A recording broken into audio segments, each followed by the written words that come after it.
वारिस पठान, जरा वारिस पठान और एमएच खान को स्क्रीन पर लाइए, क्योंकि बड़े दिनों बाद वैसे भी ये दोनों प्रवक्ता मेरे शो पर आए हैं। वारिस पठान मुंबई में रहते हैं, एआईएमआईएम आपको पता है यूपी में काफी एक्टिव है, और डॉक्टर एमएच खान तो मशहूर हैं अपने तेज तर्रार बयानों के लिए, डिबेट में अक्सर भिड़ जाते हैं डॉक्टर एमएच खान। ये बात पहले वारिस पठान कौन ड्रामा कर रहा है? अखिलेश यादव ड्रामा कर रहे हैं या सरकार दमनकारी है? देखिए मानक भाई, इसका जवाब तो आपको समाजवादी के जो प्रवक्ता है साजन साहब ने दिया है। हाँ बिल्कुल, उत्तर प्रदेश के अंदर उपचुनाव है, हमारी पार्टी डिसाइड कर रही है उपचुनाव में हिस्सा लेने का। अब कितनी सीटों पर लड़ेंगे, कहाँ से लड़ेंगे, किसके साथ गठबंधन में लड़ेंगे, ये तो पार्टी के जो आला कमान है हमारे असद ओवैसी साहब वो डिसाइड करेंगे। अब बात ये है मानक भाई कि किस तरह से ये बीजेपी की जो सरकार है, मैं इसको ढोंगी क्यों बोलता हूँ। देखिए आपको पता है महाराष्ट्र के अंदर चुनाव आने वाले, 1 महीना भी बाकी नहीं है, 1 महीने बाद चुनाव होने वाले हैं महाराष्ट्र में। आज उन्होंने एक फैसला लिया, कल कैबिनेट की मीटिंग में एक फैसला ले लिया कि अब मदरसा के जो मौलवी मौलाना थे उनके पगार को हम बढ़ा देंगे, 3 टाइम कर देंगे। अब क्या ये अपीसमेंट पॉलिटिक्स नहीं है? अब मैं जब एमएलए भी था तब भी मैंने ये विषय को असेंबली में बार बार उठाया कि मौलवी मदरसे में जो पढ़ाता है उनके पगार बढ़ाइए, माइनॉरिटी का बजट को आप बढ़ाइए, मस्जिदों के लिए आप पैसा दीजिए, मॉडर्नाइजेशन करिए मदरसों का, मगर सरकार के कान में जू नहीं रहेगी। अब अचानक से इस तरह करना, और क्यों मैं बोलता हूं कि सरकार का दोगलापन है, जरा मानक जी इसको भी आप सुनिए। यही महायुति की सरकार जो है, कुछ दिन पहले इनको पता चल गया इनकी कुर्सी डगमगा रही है, हार निश्चित होने वाली है मर्तबा इलेक्शन के अंदर, तो इन्होंने अपने, क्योंकि डेवलपमेंट विकास का तो कोई काम किया नहीं था सर, जो पब्लिक सवाल करती है उनके जवाब थे नहीं उनके पास, तो इन्होंने अपने कुछ नफरती चिंटुओं को छोड़ दिया था। आपको भी पता है पहले रामगिरी आए, यही मुसलमानों के खिलाफ की बात कर रहा हूं मैं, पहले रामगिरी आए, उन्होंने मुसलमानों के खिलाफ अनाप शनाप बकवास किया, ऐसे अल्फाज इस्तेमाल किए जिससे भारत के मुसलमान नहीं विश्व के भी तमाम मुसलमानों के दिलों को ठेस पहुंचा दी उसने। ये महाराष्ट्र के मुख्यमंत्री शिंदे साहब उसको स्टेज पे बिठाते हैं और बोलते हैं कि मैं देखता हूं ये रामगिरी के बाल को भी कौन हाथ लगाता है। ये मुसलमानों के प्रति इनका प्रेम था, जबकि उसको उठा के जेल में डाल देना चाहिए था। वहां नहीं रुके तो फिर उन्होंने और एक नफरती को भेज दिया कि तुम जाओ।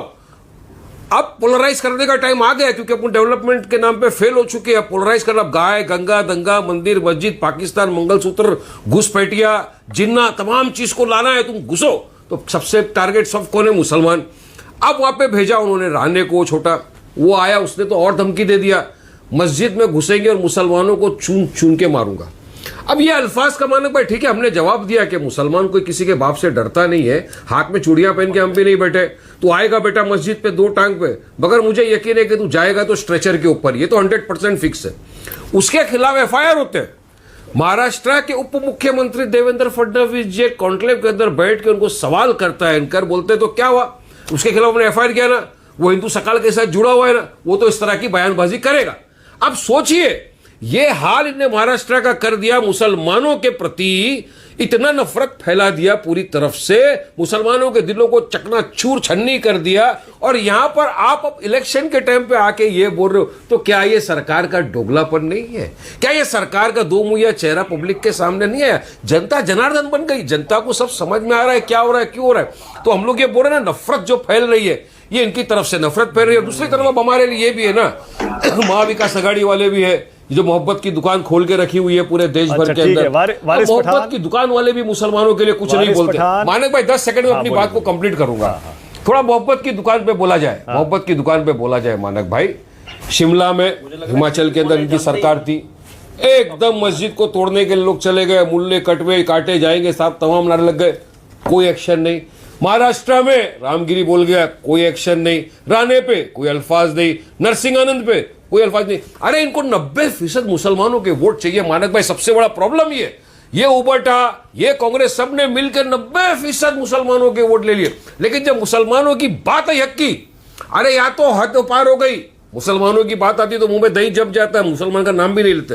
वक्फ बिल 2024 जब पार्लियामेंट में पेश हुआ सदन के अंदर मानक भाई, तो यही उद्धव ठाकरे की सेना के जो 9 के 9 खासदार जो चुन के गए थे, जिनको मुसलमानों ने वोट दिया, भर भर के वोट दिया, वो उस वक्त जब प्रोटेस्ट कर रहे थे सब बिल के विरोध में, वारिस पठान अब रुक जाइए। देखिए आप मेरे मेहमान, क्या आप उनसे एक्सपेक्टेशन करेंगे? वारिस भाई आप मेरे मेहमान हैं, और इस पैनल में जितना समय बाकी लोगों को मैं दे रहा हूं उतना ही मुझे आपको भी देना है। आप उस समय का इस्तेमाल कैसे करते हैं ये आपके ऊपर है। जी मैंने आपसे जयप्रकाश नारायण पर पूछा, शिवम त्यागी कह रहे हैं इनको पता भी नहीं होगा जेपी कौन है। नहीं पता इनको। आप पूरा महाराष्ट्र पर बोले, दावा मैं है समझ मेरा, सकता हूं अपने कि आपका टारगेट महाराष्ट्र चुनाव है, अर्जुन की तरह बिल्कुल मछली की आंख बिल्कुल आपके निशाने पर है, लेकिन यूपी में भी आपको चुनाव लड़ना है भाई, बहुत लड़ते हैं वहां पर आप, वहां पर वोट नहीं मिलता है जेपी आपको। कौन है बताइए ना, कुछ तो बताइए। बताइए अखिलेश यादव पर कुछ बोलिए, योगी जी पर बोलिए कुछ, क्या हो रहा है। क्या क्वेश्चन आंसर रहे हो? ये देखिए, आपको नहीं सब पता जेपी कौन है उनको। क्या हुआ अखिलेश यादव जी को जाना। अच्छा सुनिए, बताइए सुनिए, वारिस भाई, सुनिए, जेपी कौन मैं है, उनको आज सब मान पता है, जाऊं सुनिए। जेपी कौन है, अगर आप बता दें अखिलेश एक तो यादव बातें जी को बता जाना दीजिए, था ज्यादा वहाँ डिटेल पर। तो जाऊंगा ही नहीं। सुनिए सुनिए हमारे देश में क्या हो रहा है, अरे सुनिए सुनिए हमारे जेपी साथ हो कौन क्या है, रहा है, उनके मालूम ऊपर पता है डिबेट है आपको आज बात? भाई।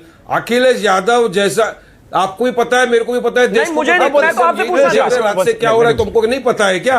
हम लोग क्या एलियंस है क्या? नहीं हम पता मार्स के आपको। बियॉन्ड रहते हैं क्या? हमको नहीं पता। आप अकेले नहीं चल पता। दो, मैं बोलूंगा चैनल के डिबेट में सबसे बड़े बेवकूफ आप हो, तो क्या करेंगे आप उसका? अरे मैं उस पे आपको कुछ बता नहीं दूं, होना, अखिलेश लेकिन यादव जेपी को बताना जाने से पड़ेगा आपने क्योंकि रोक आज दिया। मुद्दा है वो। मेरा अखिलेश यादव देश के से बड़े बहस नहीं है। वो बोले मैं एक देश का नागरिक, एक देश की एक पोस्ट पे बैठा हुआ व्यक्ति, एक उत्तर प्रदेश का मुख्यमंत्री रह चुका हुआ आदमी, आज सांसद है, जब उनको अगर जाना है तो क्यों जाने से रोकते हैं आप? अभी यहाँ पे कितनी बड़ी बात बोल रही है शिवम त्यागी कि वहां पे सांप और बिच्छू है, आप बिच्छू बोले और आज बाहर से भी आने वाले, यानी इन्होंने जो जा रहे थे वहां पे माला चढ़ाने जो भी करने, तो उनको इन्होंने सांप और बिच्छू बोल दिया। अब इनके खिलाफ कोई कार्रवाई होना चाहिए कि मतलब इंसान को इंसान नहीं समझते हम, सांप और बिच्छू। अब मैं बोलूं कितने सांप और बिच्छू भरे हुए आपकी पार्टी में बताऊं?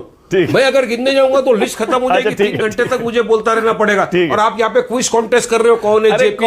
अरे भाई जेपी जी ने मेरा किया अभी भी था सवाल है, वो उसका तो रीजन आप है। और मैं सोच भी नहीं सकते। अरे एक से शिवम बता से दिया कैसे? आपको। अरे वारिस मैं नहीं वारिस बताता आपको, वारिस चलो, मैं नहीं भाई, बताता वारिस आपको भाई, क्या करना है। आप अखिलेश यादव का समर्थन आपको कर रहे पता है कुछ हैं, ऐसा नहीं ना हो है कि जेपी यूपी कौन का है। मुसलमान सारा नहीं। अखिलेश जी के साथ चला जाए, आप उन्हें सपोर्ट कर रहे हैं। मैं अखिलेश का समर्थन नहीं कर रहा, मैं बीजेपी की आंख में आंख डाल के सवाल कर रहा हूं कि भाजपा वाले जो देश में कर रहे हैं ना, ये संविधान का सरासर गला घोटा जा रहा है, संविधान का कत्ल किया जा रहा है। अब एक आदमी अगर चाहे कि वो वहां पर जाके किसी को मारला ठीक है, चलाना चाहे, ओके, बहुत बढ़िया।